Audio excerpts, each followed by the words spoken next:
አፋብን ነው የምንሄደው። ወደ አፋብን ስንሄድ እንግዲህ አሁንም ዛሬም ላይ መናገር አልፈልግም፣ ነገር ግን እንድትይዙልኝ የምፈልገው አለ። እሱን ትይዙልኛላችሁ። አፋብን አሁን እንዳይላወስ እንዳይንቀሳቀስ አድርጎ ታስሯል። አፋብን ምንም ስራ መስራት አይችልም። እስረኛ ነው፣ የቁም እስረኛ ነው አፋብን ማለት ነው።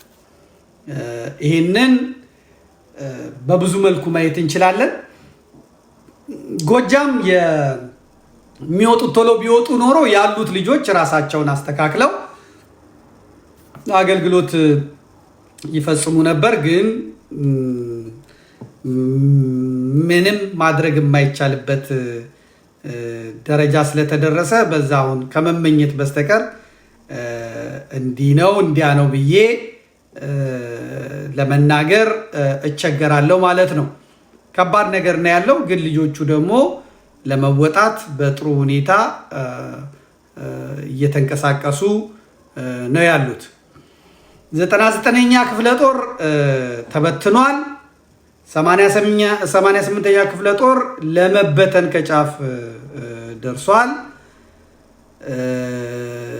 ነጋዴዎቹ በሚገርም ሁኔታ የራሳቸውን ኃይል አበጅተዋል። የአማራ ፋኖን ትግል ወደፊት እንዳይራመድ አመራሮቹ ይዘውታል ማለት ነው። ከአገዛዙም በኩል ጀነራሎቹ ጦርነቱ እንዲያልቅ አይፈልጉም። ሁለቱም አይፈልጉም። ከአገዛዙ በኩል ጀነራሎቹ አይፈልጉም። ምክንያቱም የኦፓል ንግድ ወሎ ውስጥ አለ፣ የወርቅ ንግድ ወለጋና ጎጃም ምናምን አለ፣ የሰሊጥ ንግድ ጎንደር ላይ አለ፣ ሰፋፊ የመንግስት እርሻዎች አሉ። ከጀነራሎች ጋር አብረው ነው የሚሰሩት። የአማራ ፋኖ አመራሮችና ጀነራሎች የብአዴን ሰዎች አብረው ነው የሚሰሩት። ስለዚህ የአማራ ፋኖ ትግል እንዲያልቅ አያስፈልግም። የአማራ ፋኖ ጥይት ሲያልቅበት ጥይት መሸጥ የጀመሩ ጀነራሎች አሉ። ጥይት ይሸጣሉ፣ ለፋኖ ይሰጡታል፣ ጦርነቱ እንዳያልቅ ማለት ነው። ስለዚህ የጭዳ የሚያደርጓቸው ወጣቶች አሉ። ወጣቶቹ የደቡብ ወጣቶች ናቸው። ፓስተሮቹ ይጀነጅኗቸዋል። ኦሮሞዎቹ እነ ሽመልስ ይጀነጅኗቸዋል። ስለዚህ የኦሮሞ ዋሃቢ እስላምና የደቡብ ጴንጤ በአጠቃላይ ዘሩም እያለቀ ነው። የሚያስጨርሱት ደግሞ ጀነራሎቹ ናቸው ማለት ነው። እውነቱን ይህንን በደንብ እወቁት። የአማራ ፋኖ አመራሮቹ ነጋዴዎች ናቸው፣ ጀነራሎቹ ነጋዴዎች ናቸው። የሚያልቁት ከፋኖም ከመከላከያ ሰራዊትም ምስኪኖች ናቸው። ምስኪን ህፃናቶች እያለቁ ነው።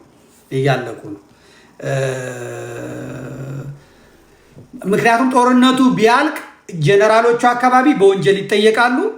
ፋኖቹ አካባቢ ያሉት ደግሞ የአመራርነት ቦታ የያዙት ሰዎች እንኳን ሀገር ሊመሩ ቀበሌ ማስተዳደር የማይችሉ ደደቦች ጭምር ቀን ወጥቶላቸው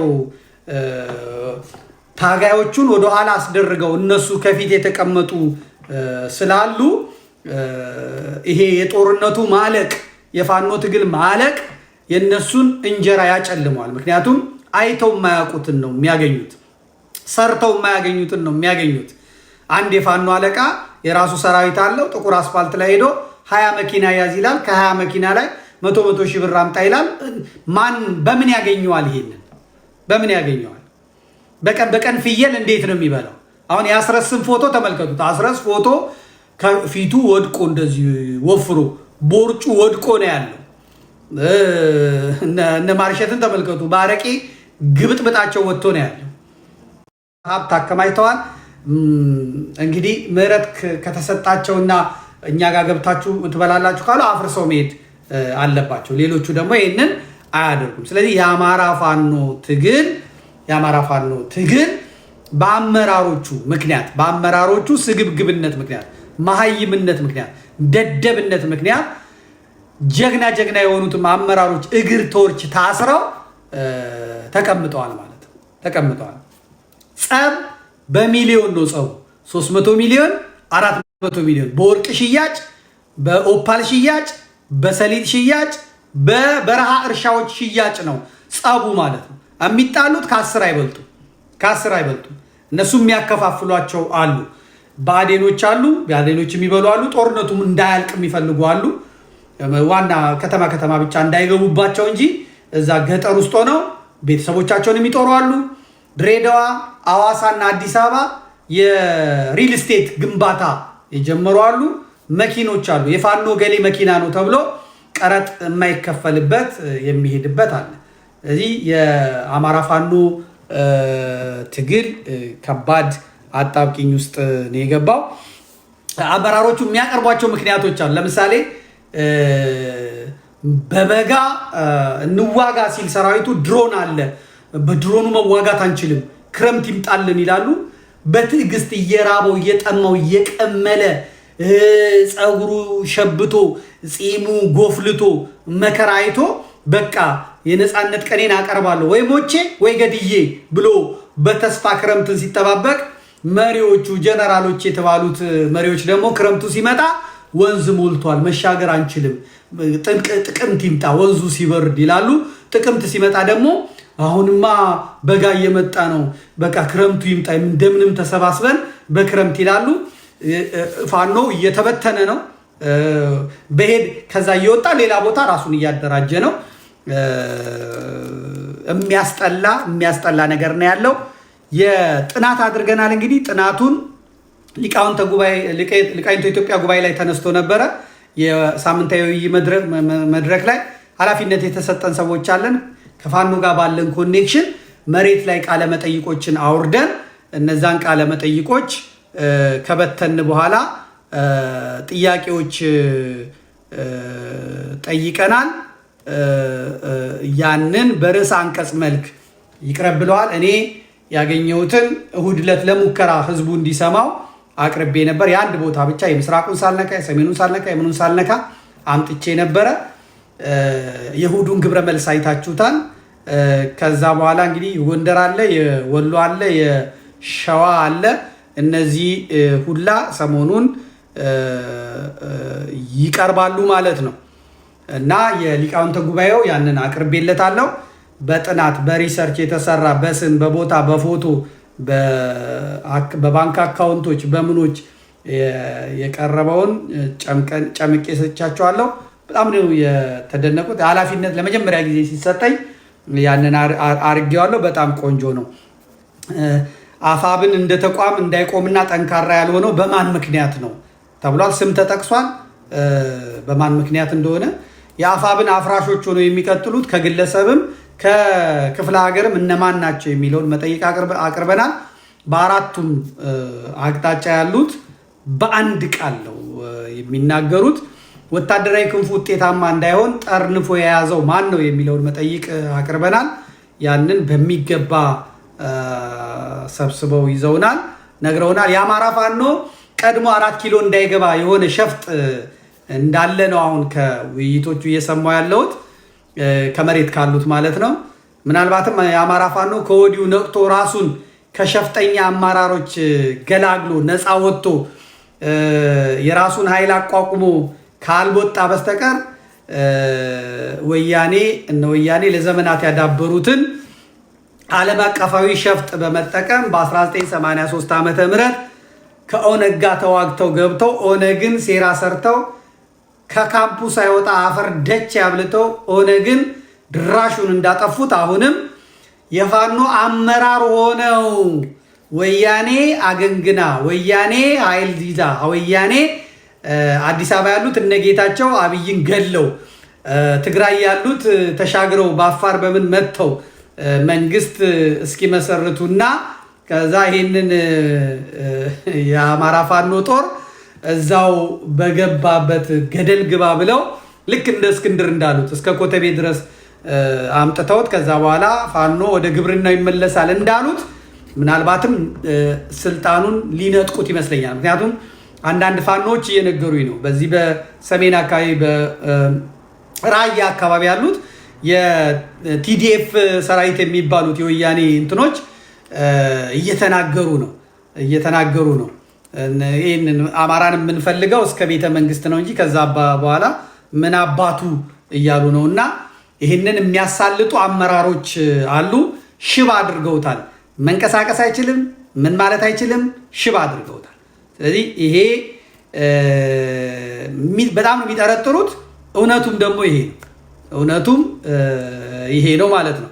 በጎጃም እንደ ደጋ ዳሞት ህዝብ እንደ ፋኖ አርበኛ ዝናቡ ልንገርህ እና ጓደኞቹ ይህን የመሰለ ግዙፍ የመከላከያ ሰራዊት ጦር ጋር እየተዋጉ እና አስረስ የአባይ ሸለቆ ሰራዊት እያሉ በየ15 ቀኑ ቀይ ቦኔት እያለበሱ የና አስረስን ቲሸርት የዘመነን ቲሸርት አስለብሰው ዛሬ እናስመረቅን ዛሬ ያስመረቅ የሚሉት እንኳን ልከው ሊያግዙት አልቻሉም ማለት ነው። አለማገዝ አይደለም። በደጋ ዳሞት ቢኤም እየተተኮሰ ድሮን እየተተኮሰ መድፍ እየተተኮሰ ይሄ ሁላ እልቂት እየተፈጸመ የጎጃም አክቲቪስቶች የጎጃም ሚዲያዎች ሌላው ቀርቶ ማለት የጎንደሩን ተውት፣ የወሎውን ተውት፣ የሸዋውን ተውት፣ እራሱ የጎጃም እነዛ አለብላቢ ምላስ ያላቸው እነዛ ህዝቡን ገንዘብ ሲግጡት የከረሙት እነዛ ቤተሰቦቻቸውን በፋኖ ትግል ስም ሲያደልቡ የከረሙት አንዳቸውም በደጋ ዳሞት ላይ እየተደረገ ስላለው ጦርነት ትንፍሽ አይሉ። እነዛ በአንከር ሚዲያ በምንትሴ ኤምኤስ ሚዲያ በምንትሴ ሚዲያ በምናምን ሚዲያ ላይ ሮሃ ሚዲያ ላይ መዓዛ መሐመድ ላይ እየቀረቡ የሚሉት አንዳቸውም በደጋ ዳሞት ላይ እየተደረገ ያለውን ነገር አይናገሩም። ሲመስለኝ ጸሎት ላይ ናቸው። የደጋ ዳሞት ህዝብ እንደ ህዝብ እንዲጠፋ የደጋ ዳሞትን የሚመሩትን ዝናቡ ልንገርህ ደግሞ እንዲደመሰሱላቸው የሚፈልጉ ነው ይመስለኝ። ወሎ ያሉት እነዛ ጸሐፊ ነው እነ በላይነህ ሰጣርጌ እነ ማንትዬ ሸበሉ ቀጠራ የሚባሉት በሙሉ እንኳን ትንፍሻይ ሲሰድቡት የከረሙትን ሲሰድቡት የቆዩትን እንትን ማለት ነው። ስለዚህ ይሄ እኔ ስለው የኖርኩት ስለሆነ አሁን ብዙዎቻችሁ እየጠየቃችሁ ስለሆነ ነው። እና ደጋ ዳሞት ተሰበረ ማለት አማራ ተሰበረ ማለት ነው። ይሄን ነው የምነግራችሁ። ደጋ ዳሞት ተሰበረ ማለት አማራ ተሰበረ ማለት ነው። የነ ዝናቡ አካባቢ ተሸነፈ ማለት አማራ ተሸነፈ ማለት ነው። አለቀ። ወደ ትግራይም ለመግባት ወደ ኤርትራም ለመግባት ወደ ጎንደርም ለመግባት ቀጥሎ እነባዬ ናቸው የሚመጡት። ይሄ ደጋ ዳሞት ላይ ከተሸነፈ ቀጥሎ እነባዬ እነሳሚን ነው ባለ በሌለ ኃይል እነ ደረጀና ሀብቴ መከላከያ በመሆን ባለ በሌ የፈለገው መስዋዕት አድርገን እንደመስሳለን የሚሉት የነባዬ ልጆች ነው። የነባዬ ልጆች ማለት ነው። ፖለቲካውን ጠርንፎ ያዘው ሄኖክ ነው። ሄኖክ እዛ ያለው ማላወስ ማንቀሳቀስ አልቻለም። እሱ ደግሞ በምክንያት እንደሆነ አናውቅም። ነገዱ ይኑሩበት ምናምን ሪሰርቹ አላለቀም፣ ጥናቱ አላለቀም። እሱን እንመጣበታለን ማለት ነው። ግን የአማራ ፋኖ የሚጠብቀው ኃይል ያለ ይመስለኛል። 4 ኪሎ ቀድሞ ሊያስገቡት የሚያደርግ እና የፋኖ አመራሮቹ ለተወከሉበት የአማራ ህዝብ ሳይሆን ገና ወያኔን ትግሬን የሚጠብቁ ይመስለኛል። እና አለቆቻቸውም ትግሬዎቹ የሆኑ እስኪመስል ድረስ ማለት ነው። ይሄ ነው ያለው ነገር። በእኔ ግምገማ ያለው ይሄ ነው።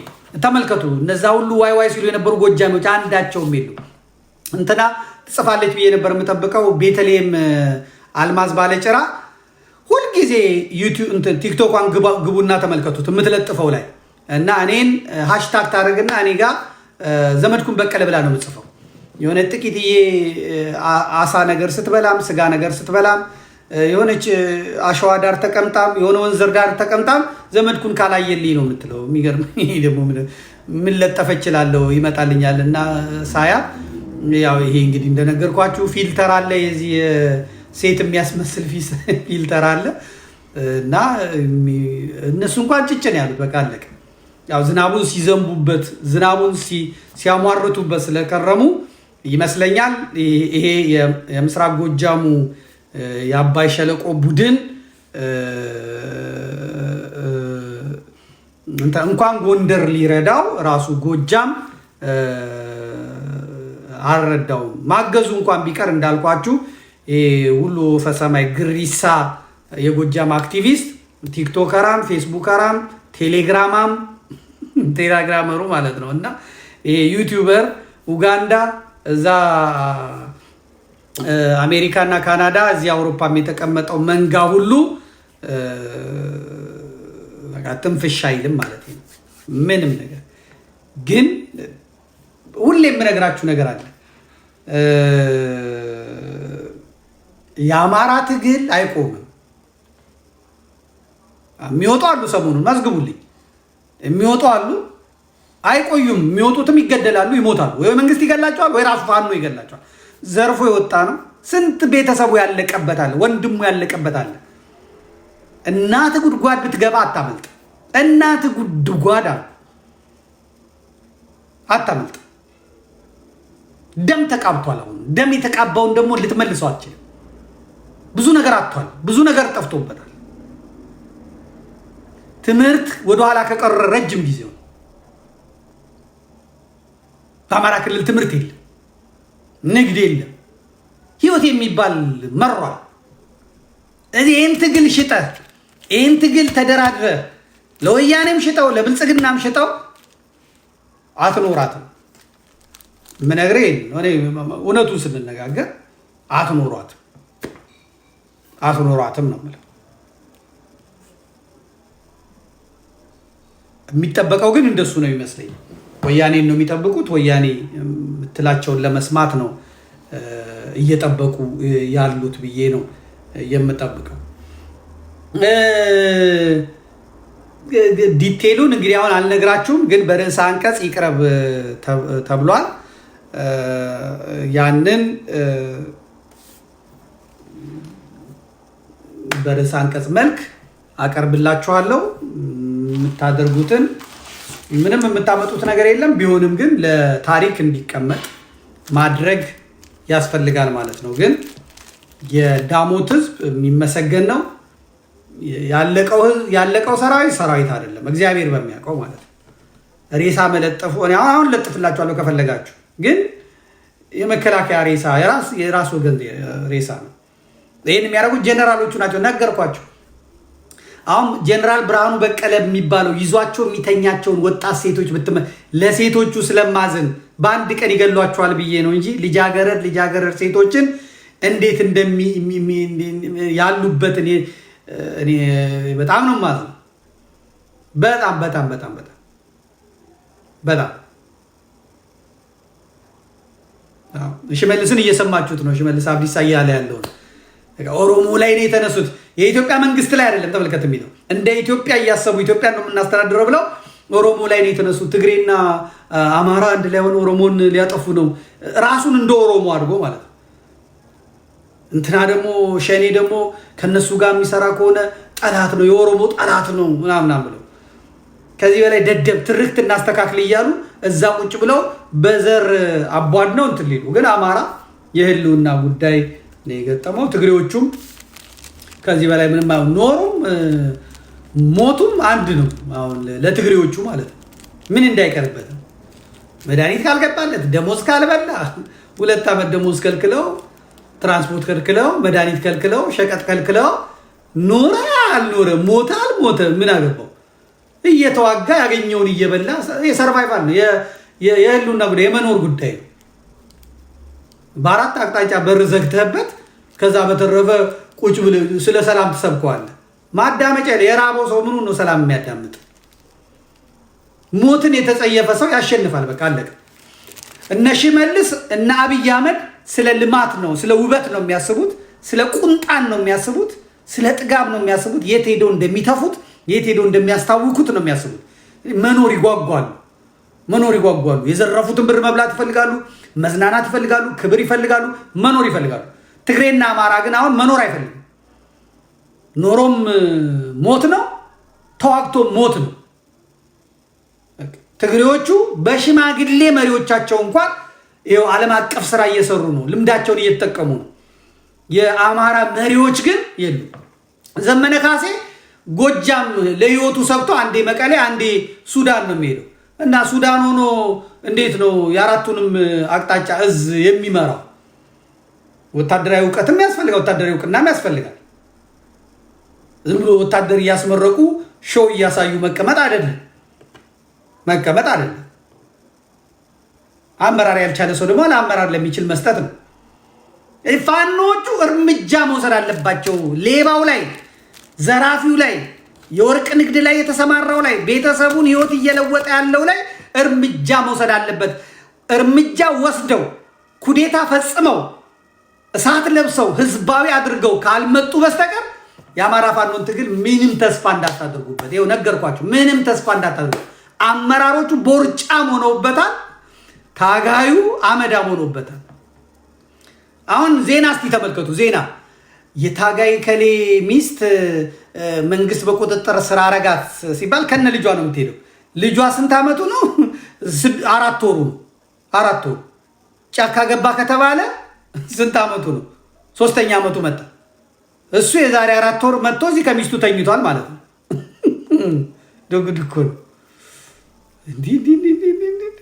ምቾት በጣም ይሄ እኔ እንደው ስሜታቸው ራሱ እንዴት እንደሚነሳላቸው በእውነት ግን ምን ያርጉት? ቁርጡን ይበላሉ። ፍየል ነው የሚበሉት። ገንዘቡን ከየትም ነው የሚያመጡት።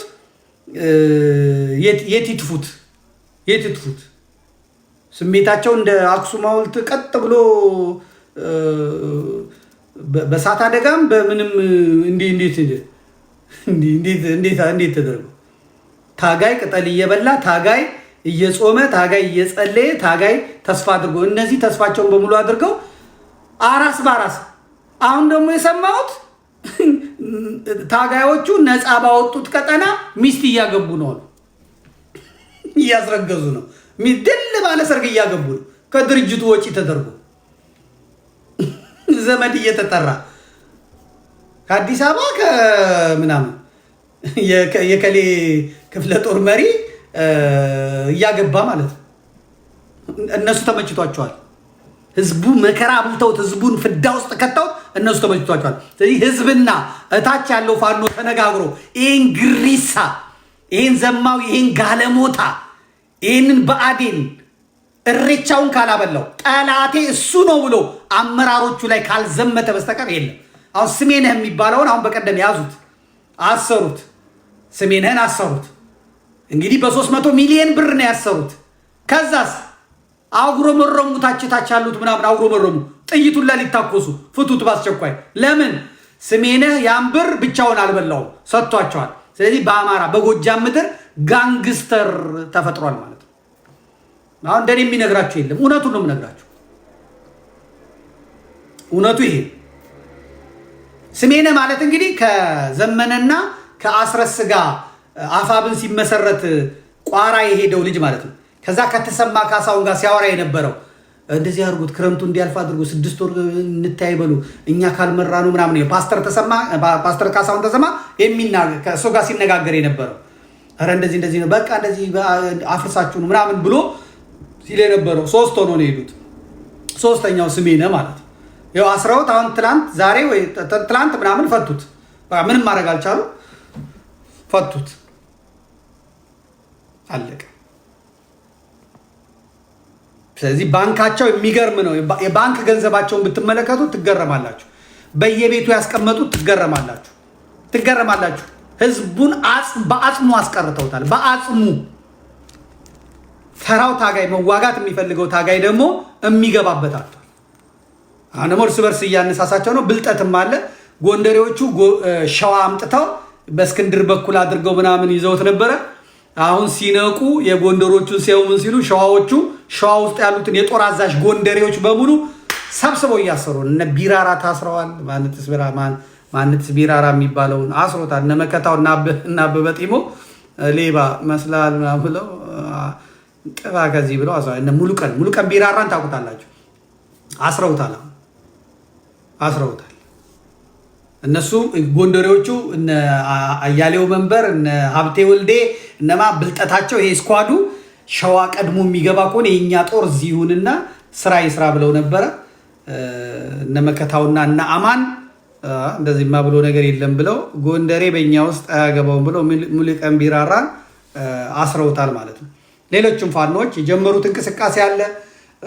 በዚህ ሁኔታ እንቀጥል ማለት 4 ቤተሰቡ 2 ቤተሰቡ ያለቀበት ጥዬ ነው የምወድቀው እያለ ነው። እነ አስረስ እነማ የጠፉት ለዚህ ነው። ዳሞት እንዲወድቅ ነው። ዳሞት እንዲመታ፣ ዳሞት እንዲፈርስ ስለተፈለገ ነው ማለት ነው። እንግዲህ የዳሞትን በደንብ እሁድ ዕለት ስለሄድኩበት አልደግሞም። ራምብል ላይ አውርዳችሁ ለምትፈልጉት ሰዎች መስጠት ትችላላችሁ። እስካሁን አንድነት ያልመጣው መሪው ስላልቻለ ነው። ዘመነ ስላልቻለ ወደ አንድ መምጣት አልቻሉም። አንድነታቸውን እንትን ብለው ክልላዊ እንትናቸውን አጠናክረው መምጣት አልቻሉም። ሸዋ እንደምንም አንድ ሆኗል። ማነው እሱ ወሎም እንደምንም አንድ ሆኗል። ጎጃም ውስጥ ያለው ግን አስረስና እነ ማርሸት እያሉ በፍጹም አንድ አይሆንም። ጎንደር ውስጥ ያለው ደግሞ እነ ደረጄና እነ ጌታ ስራደ እያሉ አንድ አይሆንም። ስለዚህ ጎጃም ውስጥ ያለውን አይደለም አማራን አንድ ለማድረግ አርበኛ ዘመነ ካሴ ጎጃም ያሉትም አይታዘዙለትም፣ አንድ ማድረግም አልቻለም ማለት ነው። ያልቻለ ሰው ደግሞ ቢችል ክብሩን እንደጠበቀ አመራር ጠርቶ እኔ አልቻልኩም፣ ቤተሰቤን መምራት አልቻልኩም እንኳን እናንተን ልመራ፣ ስለዚህ የተወሰነ ቦታ ይሰጠኝ ደግሞ ሌሎች ይዩት ብሎ ለሚሰራ ሰው አሳልፎ ቢሰጥ የሚል ምክር መራር ነው። ይህን ስትሰሙ የሚናደድ ይህን ሲሰማ ግለሰብ የሚያመልክ ሰው አለ። ነገር ግን እውነቱን ካልተጋፈጣችሁት መከራው እየረዘመባችሁ ይሄዳል። ይህ ሁላ ህዝብ የወጣው የዘመንን ንግስና ለመጠበቅ የዘመንን መንግስት የዘመንን እንትን ለማለት አይደለም የወጣው። የሁላ ሰው የሚሞተው ምን የሚለው የአንድ ግለሰብ የሁለት ሰው ግለሰብ ኑሮ ለማደላደል ስልጣን ለማደላደል ተብሎ አይደለም የወጣው። እንደ አማራ የአማራን ህዝብ መከራ ለመቀለል ነው። በ6 ወር የሚያልቅ በ5 ወር አማራ አንድ ቢሆን 2-3 ሳምንት 4 ሳምንት የማይፈጅበትን ነገር በአመራሮቹ ድክመት፣ በአመራሮቹ እንዝላልነት፣ በአመራሮቹ አቅም ማነስ፣ በአመራሮቹ ማይምነት የተነሳ አማራ አንድ ሳይሆን ቀርቷል። ጎንደርም ሀብቴና እነ ደረጄ እነ ማነው ስሙ እነ ጌታ አስራደም የመሳሰሉት እያሉ አንድ አይሆንም። ይሄኛውም እነ አስረስ እነ ማርሸት እነ ጥላውን አበጀን የመሳሰሉ ሰዎች እያሉ ጎጃምም አንድ አይሆንም። ቁርጣችሁ ማወቅ ይገባችኋል ማለት ነው። እንደው ቢያንስ የሁላ ቢኤም የሚተኮስበት የዳሞት ህዝብ ጎጃም ነው፣ የጎጃሜ ነው፣ ጎጃም ነው።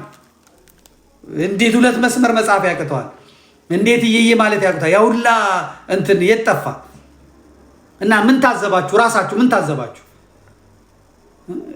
በአካባቢው ያሉት እንዴት አይደርሱለትም? እንዴት ነው አንድ ማህበረሰብ ብቻውን ተጋፍጦ ይሄንን እንትን የሚያመጣው? በዚህ በኩል ያሉትን ማነው ስሙ መቶ አለቃ ማርቆስ የሚባለው ያውላ ጦር ቪዲዮ እየተቀረጸ ካሜራ እየተቀረጸ የሆሊውድ ፊልም ይመስል የነበረው ምንድን ነው የሚጠብቁት? እንደ በሬው አይነት 4 ከለር በሬ ያላቸው ተራ በተራ ቀርጥፎ ይበላል። ለነገሩ እነሱም ጦርነቱ እንዲያልቅ አይፈልጉም። አብይ አህመድ እንኳን ቢፈልግ ጄኔራሎቹ ኮሎኔሎቹ አይፈልጉም ማለት ነው። ሌላው የመጨረሻ ነው። የደቡብ ህዝባውን የሚቀሰቀሰው በሚሞቱት ነው። ኮሎኔሎቹ ምኖቹ ይሄዳሉ። ጆባዎች አሉ፣ ጴንጤዎች አሉ፣ እስላሞች አሉ፣ ይሄዳሉ። እዛ የማያውቁት ቦታ ይገደላሉ፣ አስከሬን ይላካል። ስለዚህ አሁን የደቡብ ህዝብ ጎጃም ጨረሰን እያለ ነው፣ ጎንደር ጨረሰ፣ አማራ ጨረሰን እያለ ነው። ስለዚህ ፓስተሮቹም እየሰበኩ ነው። ለኢትዮጵያ ብለው ሄዶ ልጆቻችን አለቁ መበቀል አለብን እየተባሉ ይሄንን የዋህ ደቡቤ እየነዱት ነው። ሲሄድም ይቀረጻል። አንተ ጎጃም ቁምጣ ለባሽ፣ አንተ እንደዚህ ምንትስዬ፣ አንተ መጣውልሽ፣ እኔ ስናፍጥሻለሁ፣ አሳይሻለሁ ምናምን ይላል። ከዛ ዛ ይማረካል። ከዛ ደግሞ ሲማረክ እኔ ምን አውቃለሁ ከጓደኛዬ ጋር ቡል ቤት ሄደን ቁጭ ገናንም አጡ ሚሊሻ መጣ ያዛ ገቡ ያለቅሳል። ዛ መልሶ ማለት ነው እናቴ ጋር ደውሉ፣ በእናታችሁ እናቴ ጋር ደውሉ ይላል። እሺ ካስበል ተረጋጋ፣ ድናል እኮ አልተመ ደውሉ እናቴ ጋር እማዬ ፈኖ ጋር ነኝ ያሆናለሁ ፈኖ ጋር ነኝ ብያለሁ።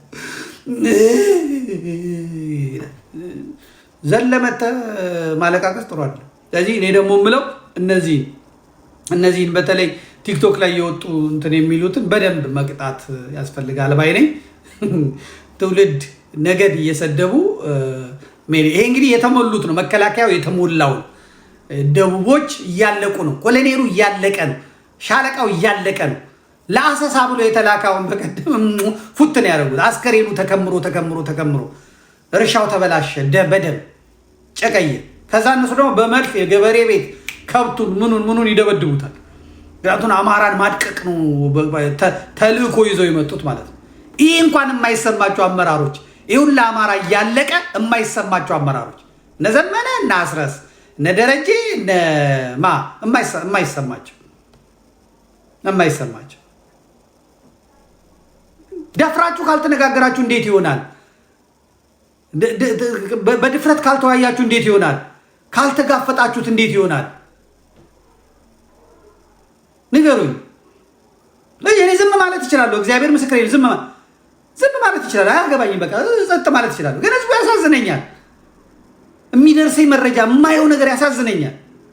ከዚህም እኮ ከመከላከያውም እኮ የሚሞት ያሳዝነኛል። እግዚአብሔር በሚያውቅ የአንድ አብይ አህመድን ስልጣን ለመጠበቅ የእሱን ኑሮ ለማመቻቸት የእሱን ህይወት በልጅነቱ ያጣውን ህይወቱን ለማመቻቸት ወገን ዋጋ ሲከፍል ጀነራል ኮሎኔሎቹ ሀብታም ናቸው፣ ቱቲ ናቸው። ዱባይ ቪላ ሰርተዋል፣ ቤት ሰርተዋል። ቪዛው ርካሽ ነው። ጥይት ይሸጣሉ፣ ለፋኖ ጥይት ይሸጣሉ። ለፋኖ ለምን አትዋጉንም? እኛ ጥይት የለንም፣ በቅናሽ እንሸጥላችኋለን። ለፋኖ ጥይት ይሸጣል እያልኳችሁ በቃ ነገርኳችሁ። ጀነራሎቹ ኮሎኔሎቹ ለምን ጦርነቱ እንዲያልቅ ስለማይፈልግ፣ አማራ እንዲደቅ ስለሚፈልግ፣ ጦርነቱ ከአማራ ክልል እንዳይወጣ ስለሚፈልግ። አሁን ደግሞ የባሰ ወያኔ ስትመጣ ጦርነቱ የሚሆነው ትግራይ አይደለም፣ ጦርነቱ የሚሆነው አማራ ክልል ነው። አማራ ክልል ነው። ልብ ብላችሁ ጻፉልኝ። ጦርነቱ ወደ ትግራይ አይሄድም። ምክንያቱም አማራ በሱ ክልል የሚያልፈውን መከላከያ ለራሱ ሁሉና ሲል ይዋጋል። ስለዚህ ኤርትራ አደጋው የሚደርስባት አማራን አልፎ አደጋው የሚደርስባት ትግሬን ጨርሶ ከዛ በኋላ ነው የሚመጣባት። ስለዚህ አባይን የማያሻግር ጥይት ኤርትራ እየሰጠ ከዛ አማራ ነው የሚደቀው። በተለይ ጎጃም ደግሞ የሚፈለገው ለውሃው ሲባል እነ ግብፅም ይፈልጉታል፣ ምዕራባውያኑ ይፈልጉታል። ለዚህ ነው ፋኖም የተማረውን ጎጃሜ ለቅሞ የጨረሰው መምህራንን የጨረሰው ትምህርት ቤቶችን ያወደመው ከመከላከያ እኩል እነ አስረስ ማረ ያፈረሱት ይበልጣል። ልጆቻቸው አሜሪካ ስለሆኑ ሚስታቸው አሜሪካ ስለሆነች የሚቀጥራቸውም የውጭ መንግስታት ስለሆኑ የገደሉት የጨረሱት የታየ ነገር ነው። ይህ ጫንቃው የወደቀው መሬት ያለው ታጋይ ላይ ነው። ይህን የኔን ድምፅ የሚሰሙ ፋኖች ካሉ ራሱን የቻለ አብዮት ካልመሰረቱ፣ ራሱን የቻለ አብዮት ካልፈጠሩ፣ እርምጃ ወስደው ነቀዞቻቸውን መሞታቸው አልቀረም አይደለ? አሁን ጥለው ወድቀው አማራ ነፃ መውጣት አለባቸው። አለቀ። ያደራጁት በሙሉ ሰራዊት የገነቡት በሙሉ ሽባ አድርገው ግማሹን አስረዋቸዋል። አስረው እስር ቤት ናቸው። ሰራዊት ያደራጁትን አማራን ያደራጁት ፋኖ ያደራጁት ልጆች ቅማል በላያቸው ላይ የቀመለ በረሃብ እያለቁ ነው ያሉት። እነ ማርሸት ግን ካቲካላቸውን እየለጉ የትም እየወደቁ እንደፈለጋቸው እየዘሞቱ ይኖራሉ። ስለዚህ የአማራ ፋኖ በቅርቡ የሚወጡ አሉ። ጠብቁ።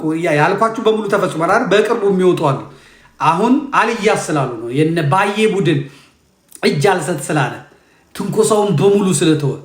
ምክንያቱም ምንድን ነው የሚሉት የነ ባዬ ቡድን ሲጠየቁ፣ እሺ ተዋጋን ገደልናቸው፣ ድንኳን የሚደኮነው የራሳችን ወገን ነው፣ በአንዴ መደፍጠጥ ይቻላል፣ ከኛም ይሞታል ከነሱም ይሞታል። ግን መርዶ የሚረዳው ማን ነው? ጎጃሜ አይደለም፣ ወሎዬ አይደለም፣ ትግሬ አይደለም፣ ኦሮሞ አይደለም፣ ጎንደሬ ነው። የዘመድ አማቾች ልጆች ናቸው። የጨነቀን ይሄ ነው ብለው ተጨንቀዋል። የባሰው ቀን ሲመጣ ግን መጠዛጠዛቸው አይቀርም።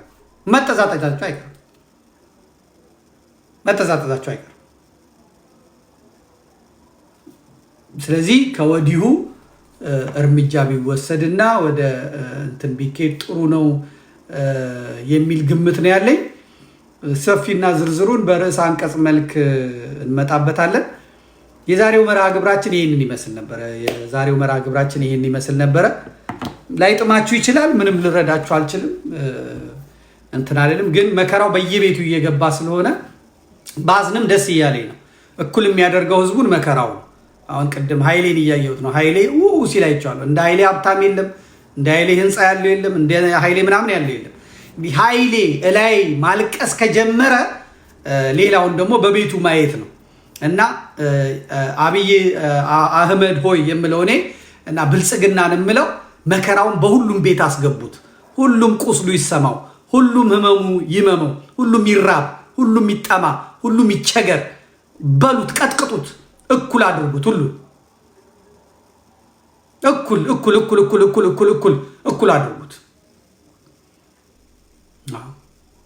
ያሁላ ሲስቅ የነበረ ያሁላ እየየ ሲል የነበረ ያሁላ አይነካብኝ ሲል የነበረ ቀምሷል፣ አለቀ። ቀምሷል ቀምሷል ቀምሷል። እያንዳንዱ ተለብልቧል። ጴንጤ ሆኖ ሲያጓሩ የነበሩ እዚህ ጀርመን የነበሩ ጀርመን ማቃቸው ጴንጤዎች ልካቸውን አገባልኝ።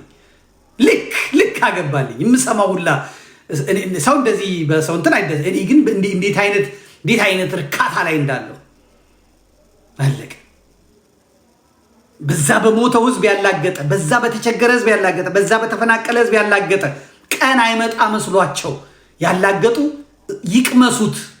አቅምስልኝ አብይ አህመድ፣ ሽመልስ አብዲሳ አቅምስልኝ፣ አዳነች አቤቤ አቅምሽልኝ።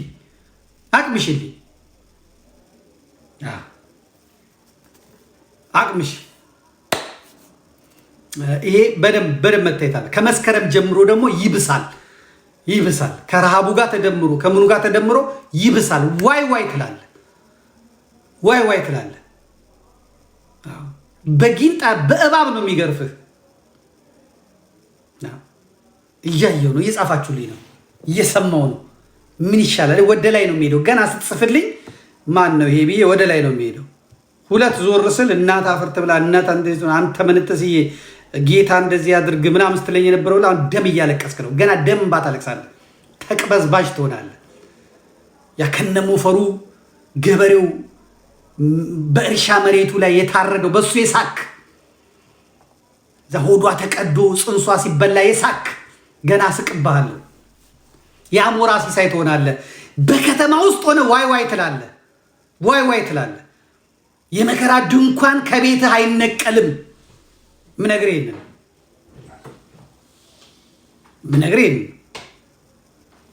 እግዚኦ ይባል። እዛ ጋ ያለ መከራ የኛ መከራ ነው ብለህ እንደ ማዘን አንተ ለአንድ ግለሰብ፣ ለአንድ መሀይም፣ ለአንድ ፓርቲ ብለህ በወገን ስቃይ፣ በወገን ረሃብ፣ በወገን መታገት ያላገጥክ የአንተ ቤት ስለሞላ የአንተ ዘር ስላልተነካ ያልክ እግዚአብሔር ይቅጣህ፣ እኩል ያድርግህ። በዛ የፈሰሰው እንባ በአንተ ቤት ይፍሰስ። አግኙት። እናንተ የቀበሌ ሰዎች፣ እናንተ የሴፍቲ ኔት ሰዎች፣ እናንተ ባለ ጊዜዎች ጊዜ ይምጣባችሁ። ጊዜ ይምጣላችሁ ሳይሆን ጊዜ ይምጣባችሁ። በልታችሁ አትጠግቡም፣ ለብሳችሁ አትደምቁም፣ አትሞቁም፣ ጠጥታችሁ አትረኩም። የ100,000 ብር ፍራሽ ላይ ተኝታችሁ እንቅልፍ የላችሁ። ያቅበዝብዛችሁ በነዛ ገበሬዎች፣ በነዛ ምስኪኖች ደም ያላገጣችሁ፣ አሁንም ለማላገጥ እያሰባችሁ ያላችሁ በቤታችሁ ይግባ። ጻፉልኝ። ተራ ሲደርስ እኔ ይሄንን አነበዋለሁ። አሁን እኔ ብዙ ወደ ሚዲያም የመውጣት ፍላጎት የለኝ። ውድ በነጭ ከቀረብኩላ ይበቃኛል። ያላልኩት የለም፣ ያልጮኩት የለም፣ ያልተናገርኩት ነገር የለም። ሴራ ለማክሸፍ ካልሆነ በስተቀር ከዚህ በኋላ እኔ ደግሞ አሁን አቅሜ ካልደከመብኝ በስተቀር ዝግትግት አድርጎ እንትን ማለትም ነው የሚያስፈልገው። ምንም የሚቀርብኝ ነገር የለም። ምንም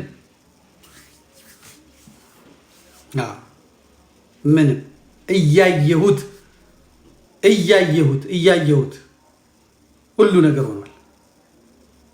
እያየሁት አምላኬ ባመለከተኝ መሰረት፣ ውስጤ በነገረኝ መሰረት የተናገርኳቸው ነገሮች በሙሉ እንደ ነቢይ አይደለም፣ እንደምን አይደለም፣ እንደ አንድ የሚቆጭ ዜጋ የተናገርኩት በሙሉ ሆኗል። የቀረ ነገር የለም። የቀረ ነገር ያለም አይመስለኝም። ይህንም ማድረግ የአሩሲ ጉዳይ ገና ነው። የአሩሲ ጉዳይ ገና ነው። የአሩሲ ጉዳይ የሆነ ቀን መፈንዳቱ አይቀርም። ሲፈነዳ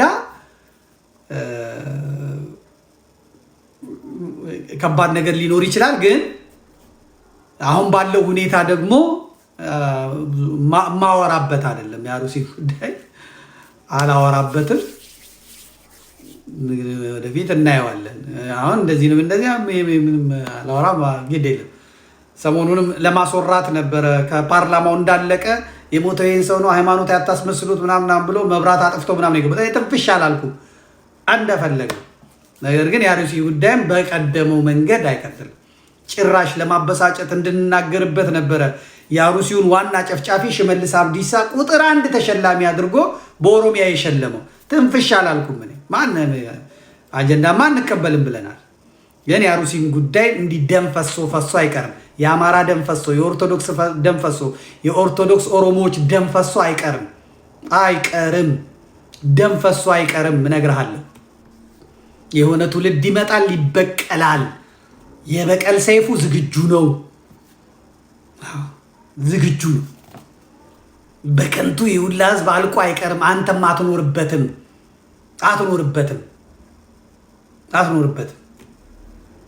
የማን ቤት ለምቶ የማን ቤት ጠፍቶ የማን ሊበጅ የአውሬ መኖሪያ ይሆናል እንጂ የአውሬ መፈንጫ ይሆናል እንጂ ነው የተባለው። የለም ሀቅ ነው። ሀቅ ነው። እኩል ነው እዚህ ምድር ላይ የምንኖረው። በ60 ዓመቱ የሚሞት አለ፣ በ70 ዓመቱ፣ በ80 ዓመቱ፣ በ90 ዓመቱ፣ በ40 ዓመቱ፣ በ50 ዓመቱ፣ በ30 ዓመቱ የሚሞት አለ። የምንጠራበት ብዙ ነው። ተጠርተን እስክንሄድ ድረስ አንተ ብልጥ ሆነህ ወንድምህን አርደህ ወንድምህን ገለህ ዘርፈህ ፖለቲካ ሰርተህ አይቀርም፣ ትውልድ ይነሳል። እኔ አማራ ክልል እያየሁ ነው። ህፃናቱ በሙሉ በኮባ በእንጨት በምናምን እየሰለጠኑ እንዴት አድርገው ማጥቃት እንዳለባቸው፣ እንዴት አድርገው መተኮስን፣ እንዴት አድርገው መሳሪያ መሸከም እንዳለባቸው እየሰለጠኑ ነው። የ5 ዓመት የ10 ዓመት ልክ እንደ እስራኤላውያን ማለት ነው።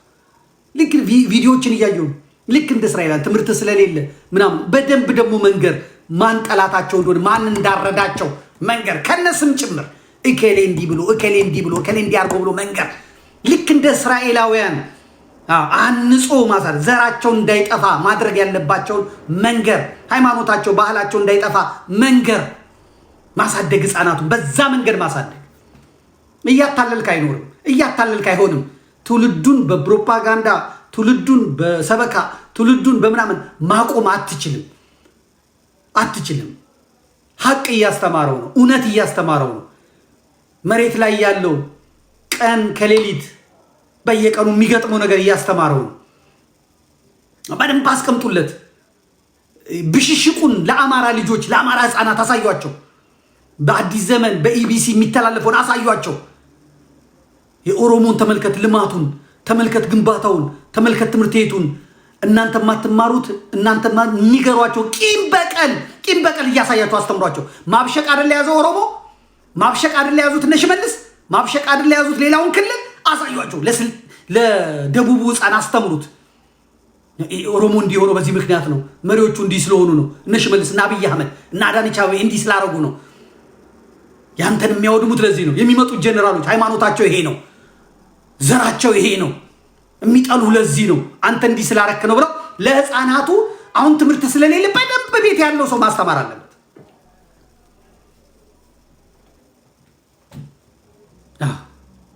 በደንብ ማስተማር አለ፣ በደንብ መንገር አለብህ። እዚህ ጋ አሁን የሚል አለ። ስሙን ግን አልበው ስሙን አልበው ብሎ ነገር የለም። በደንብ አስረዱት ነው። ህመሙ ይሄ ነው። አዲስ አበባ የማትሄደው ለዚህ ነው። ከሰላሌ እንዳታልፍ የተደረገው ለዚህ ነው። ሚሊዮን ብር ኦሮሞ የሚዘርፍብህ ለዚህ ነው። ይህን የሚያደርጉት እነከሌ ናቸው። ይህን ማሸነፍ የምትችለው ይህን ስታረግ ነው። የበላይ ዘለቀን፣ የአፄ ቴዎድሮስን፣ የአፄ ሚኒሊክን የጀግኖች አባቶችን ታሪክ እያስረዳ ሽንታም ሆኖ እንዳይቀር ቅዘናም ሆኖ እንዳይቀር እያስረዳ ንገረው። ታሪኩ በቪዲዮ ያለ ነው። ታሪኩ በፌስቡክ ያለ ነው። እውነቱ በቴሌቪዥን እየተነገረ ያለ ነው። መሪዎች እየተናገሩት ያለ ነው። አስረዳው። በደንብ ቁጭ ብላ አስቀጽለው። እንዳይጠፋው ማር አድርገህ ማር አስቅብተህ ያችን ስታውቅ ነው የምትበላው ብለህ ያንን ሲያቅ ሲገባው በማር አሳየው። አለቀ። ይሄ ነው። እንደዚህ ነው ያሰለጠነው ትግሬ። እንደዚህ ነው ያሰለጠነው። አማራ እንዲጠላ ልጆቹን ትግሬ ያሰለጠነው በዘፈን አሮጊቶቹ እየዘፈኑ ገረብ ገረብ አማራይ ትግራይ መቃብሬ ትግራይ መቃብሬ አማራ እያሉ ትግሬዎቹ በደንብ አሰልጥነው በደንብ ልጆቻቸውን አማራ ጠል እንዲሆኑ አማራ ሳይሆን እንዲነስራቸው አድርገው ነው የጠሉት። ኦሮሞ ዛሬ መንግስት የመሰረተውና ዛሬ ስርዓት የያዘው አማራን እየነገረ ጡትን የቆረጠ ነው እንደዚህ ያደረገ በለው እያለ አሳይቶ በደንብ አሳየው። የጨዋታው ህግ እሱ ስለሆነ ማለት ነው። ከዛ የዘር ፖለቲካ ይብቃ ተብሎ ሲታወጅ እኩል ትሆናለህ። ያለበለዚያ አማራ ብቻውን ኢትዮጵያን ተሸክሞ የሚሄድበት ምክንያት የለም። አንድ ደቡብ አንድ ጉራጌ በአማራ ሞት ወጥቶ ያለቀሳለ ያዘናል። አሁን ለትግሬ ያዝናል። አሁን ጉራጌ ለትግሬ ያዝናል። ስልጤ ደቡብ ለትግሬ ያዝናል። የኦሮሞ አክቲቪስቶች አሁንም ትግሬን ይለማመጣሉ፣ ወያኔን ይለማመጣሉ። ዘመድ ለመምሰል ወዳጅ ለመምሰል ጓደኛ ለመምሰል ከመጣች ብለው ፈርተው ማለት ነው። አማራ ይሄ ሁሉ ዱላ ሲበዛበት የትኛው ኢትዮጵያዊ ነው በቃ ትክክል አይደለም ያለው? ሀገር ቤት ያለው አይደለም፣ ከሀገር ውጭ ያለው አሜሪካ የተቀመጠ ካሁን አማራ መጥቶ መንግስት ሆኖ ድጋሚ ስልጣን ይይዛል ብሎ እንቅልፍ ያጣ ዲያስፖራ አይደለ እንዴ ያለው? የፖለቲካ ማዕቀብ ያለው የፖለቲካ ሊቃውንት ነኝ የሚል ስግብግብ አማራ ጠል ኦርቶዶክስ ጠል ነውረኛ አይደል ያለው? ይሄ ነው ክፉ። ዛሬ ክፉ አናገራችሁኝ፣ ግን ምንም ማድረግ አይቻልም። እውነቱ ይሄ ስለሆነ ማለት ነው። እኔ መጽደቄ ከጸደቅኩኝ የምጸድቀው በአማራ ኬዝ፣ እውነቱን ስናገር ማለት በአማራ ኬዝ እግዚአብሔር መንግስት ሞርስ ከሆነ በአማራ ኬዝ